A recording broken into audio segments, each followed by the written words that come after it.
Hi everyone and welcome to the third Tracerco podcast. I'm Rob Hardy and I'm joined as ever by my co-host Bill Rivers. Hey Bill, how are you doing? I am doing good. Rob, how are you doing? I'm good. So this is the third one. We made it to number 3. Hat trick. The hat trick. Yes, a hat trick. So what's it called if you get 3 touchdowns? Is there anything for that? 3 touchdowns. 3 You're a really good offense. You're making the other team look really, really bad. Their defense is horrible. that's what 3 touchdowns means in the U.S. Okay. Well, there's also in soccer. There's also the perfect hat trick, which is you score one with your left foot, one with your right foot, and one with your head. Oh, So that's the perfect one. the only hat trick I know is in hockey, right? Yeah. You score 3, you get hats thrown on the ice. I think if you're in Detroit, you throw an octopus out there or something to celebrate. So there you go, hat trick. We made it to 3. Made it to 3, yeah. And we got some more questions as well. Get out. Really?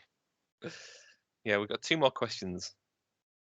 From different people, same people? Could be the same people, could be the same one person that sent all 4 questions so far, we don't know. No, we're going with we have 4 fans, and by the time we do number 4, we're gonna have 8 fans, and it's just gonna roll on from there. By the end of March, we're gonna have at least 100. I can just feel it already. Yeah. All right. So last time we were looking at the wash bed example, so we had a couple of questions related to that one.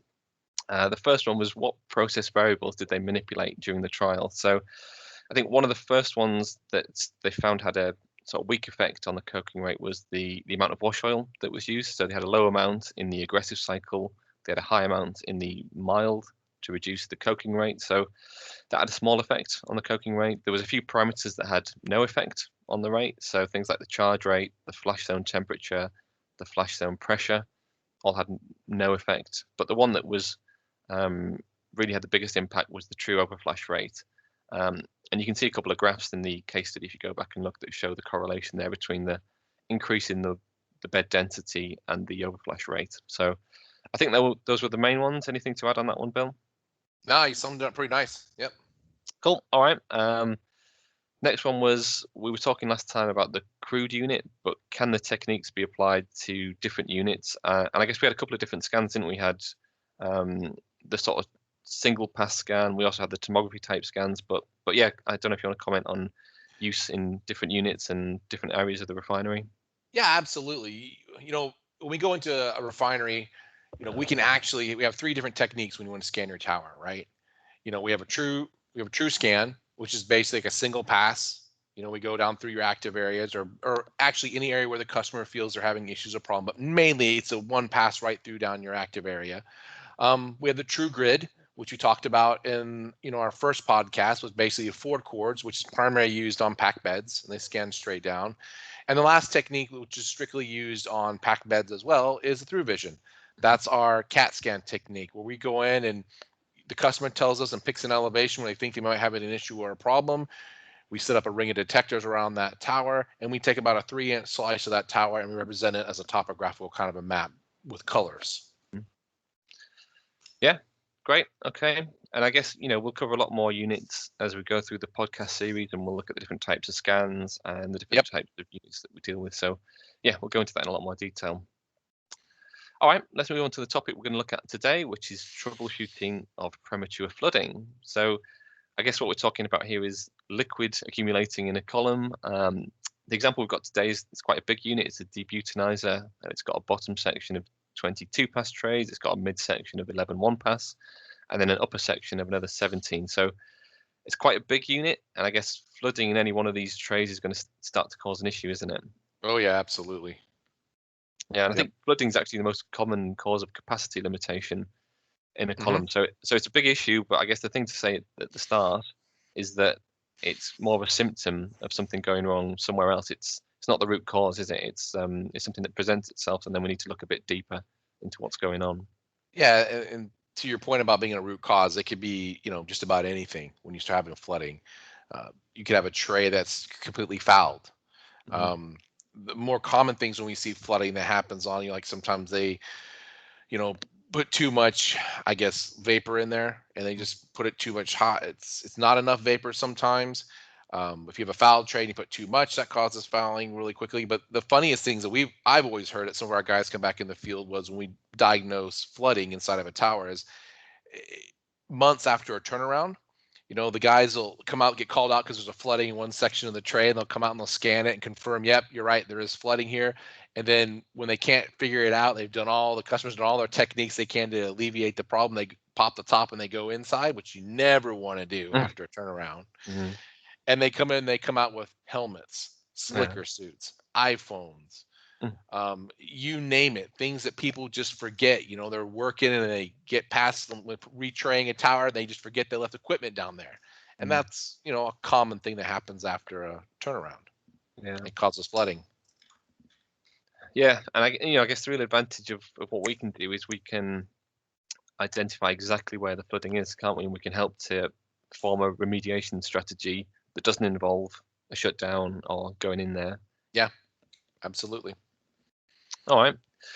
Great. All right. So maybe we'll just have a look at the case study that we're looking at today and jump in with any comments or anything to add as we go through it. But yeah, like we said before, it's looking at a debutanizer.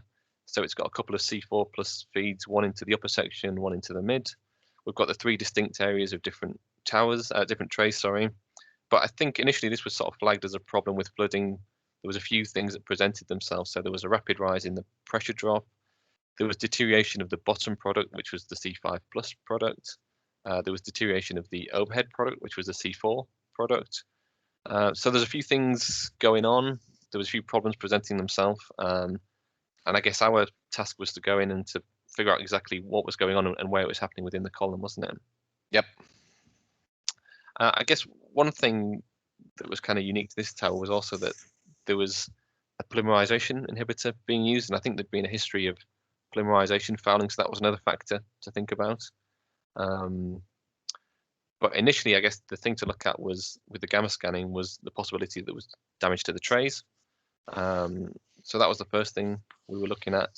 Interestingly, they also had baseline scans done, so they had the record of the baseline scans to refer to, see what had changed over a period of time. So again, that sort of shows the advantage of having consistent scans. Again, looking at the medical analogy, it's like having a checkup, isn't it? Having those constant scans done and having those baseline scans to refer to. But from those initial ones, they found that there was good liquid levels on all 48 trays, so there's no internal damage. Yep. The next thing to look at was the froth levels, I think, wasn't it? So they found that the froth levels were generally good, except for one particular tray number 2, which had quite a high froth level. So that's sort of setting alarm bells going and giving us an area to focus on.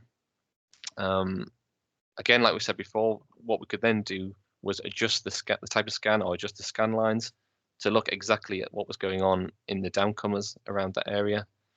And that allowed us to diagnose that it was plugging, it was flooding in that tray, and the downcomers were plugged. So eventually we sort of diagnosed this was polymerization fouling. And again, I think the important thing here to highlight was that we were able to help with a remediation strategy because we could highlight exactly that area, and the customer actually wanted to fit a bypass line. So again, going back to the medical analogy, similar to a heart bypass, isn't it? We could tell them where the problem was, and we could help them get back on track by bypassing that area, reduce the load level on that particular tray and around that zone. So again, it's back to the medical analogy, isn't it? It is. It kind of comes full circle, isn't it? Like, so I guess our customers are the doctors, the tower's the patient, and then you would have us, the diagnosticians, right? So we come in and we pinpoint the area of the problem, and we work with the customer at that point to see how we can fix the patient, so to speak, in order to make it run more efficiently. Yeah. I mean, the thing that I like about that example is that we were able to diagnose exactly what the problem was, exactly where it is, but it could have been at that point that we just walked away and said, that's where your problem is, that's what you've got to deal with. But we were able to guide the sort of remediation strategy, allow them to fit that, they could fit that bypass, and they could look at then how that impacted and how that reduced the load. So it was kind of, we were involved in the identifying the problem and helping with the remediation strategy as well. So it's, just shows the experience that our guys have in guiding those issues and rectifying them. Yeah. Our guys help them optimize their tower better, essentially what it all comes down to. Okay, cool. Well, that's all I got for this week, I think. Anything to add? Any final comments, Bill? No, I mean it was pretty straightforward. It's flooding. It's actually a really good case study. So please go to our website. If you need to get a hold of Rob or myself, we can be found on LinkedIn. Other than that, if you'd like to look at this case study for premature tower flooding, please go to our website at www.tracerco.com. Other than that, folks, appreciate it. Thank you for your time. All right, thanks. See you next time. See ya. Bye. Bye.